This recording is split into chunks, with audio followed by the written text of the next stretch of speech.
జై శ్రీరామ్. శ్రీరామభద్రాయ నమః. రామభద్రో విజయతేతరం. శ్రీ పరాభవనామ సంవత్సర శుభాశయాః. ఉగాది శుభాకాంక్షలు. నూతన సంవత్సరం భారతీయులందరికీ కూడా శ్రీ పరాభవనామ సంవత్సరం కాలచక్రంలో అంటే 60 సంవత్సరాల్లో 40వ సంవత్సరం. చాలా విశేషంగా పరాభవ అంటే అనుభవం అని అర్థము, ఓటమి అని అర్థము. అంటే అనుభవం అంటే అనుభవం పెద్ద గురువు అని మనకు నానుడి.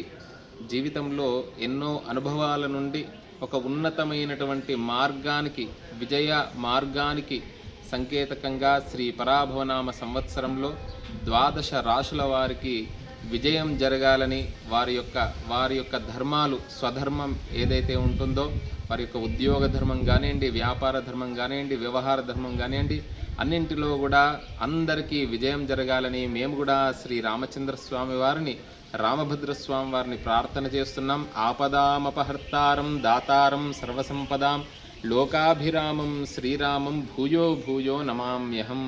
అలా రామచంద్ర స్వామి వారు సర్వ సంపదలు ధర్మ మార్గంలో వెళ్ళేటువంటి వారికి ప్రసాదించాలని.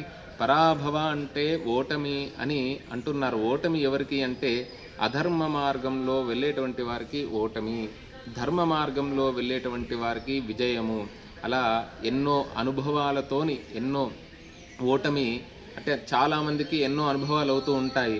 అలాంటి అనుభవాలతోని ఎటువంటి తప్పు చేయకుండా, ఎటువంటి పొరపాటు చేయకుండా జీవన విధానాన్ని ఎంతో ధర్మబద్ధంగా సత్యం వద, ధర్మం చర, మాతృదేవో భవ, పితృదేవో భవ, ఆచార్య దేవో భవ అనేటువంటి మన పెద్దలు ఏ విధానంగా సూచించారో, మన తరతరాలు కూడా ఏ విధానంగా జీవనం సాగించారో, ఏ మాయలకు కూడా లోబడకుండా మనకు గురువులు ఆదేశించినటువంటి మార్గంగా పురాతనం నుండి ఏ గురు సంప్రదాయం వస్తుందో అలాంటి సంప్రదాయాలను పాటిస్తూ మన యొక్క కులదేవతను, ఇష్టదేవతను, అదే విధానంగా తల్లిదండ్రుల్ని గౌరవిస్తూ రామభద్ర స్వామి వారి యొక్క దివ్యానుగ్రహానికి పాత్రలు కావాలని మన రామభద్ర క్షేత్రంలో కూడా ఈ పంచాంగ పఠనము, పంచాంగ శ్రవణము భక్తులు చేయవలను. పంచాంగ పఠనం అనేటువంటిది వేదమూర్తులు చేస్తారు.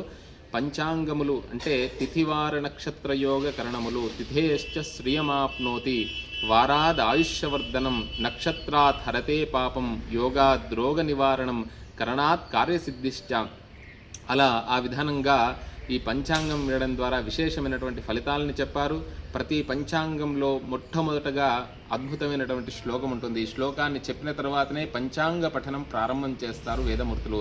శ్రీ కళ్యాణ గుణావహం రిపుహరం దుస్వప్న దోషాపహం గంగా స్నాన విశేష పుణ్యఫలదం గోదానతుల్యం నృణాం ఆయుర్వృద్ధిదముత్తమం శుభకరం సంతాన సంపత్ప్రదం నానాకర్మ సుసాధనం సముచితం పంచాంగమాకర్ణ్యతాం. నానాకర్మ సుసాధనం సముచితం పంచాంగమాకర్ణ్యతాం అంటే మనం ప్రయాణంలో కానివ్వండి, అన్ని కార్యాలలో పంచాంగం అనేటువంటిది చాలా గొప్పనటువంటి సాధనము. అలా ప్రయాణము చేసిన, వివాహమైన, గృహప్రవేశమైనా ఏదైనా కూడా ఒక సుముహూర్తాన్ని మనం నిర్ణయించుకుంటాం. అలాంటి గొప్ప వాటికి సుసాధనం అని చెప్పారు. అలాంటి పంచాంగ పఠనం చేసి ఆ కాలపురుషుడి యొక్క అనుగ్రహాన్ని పొందగలరు. జై శ్రీరామ్.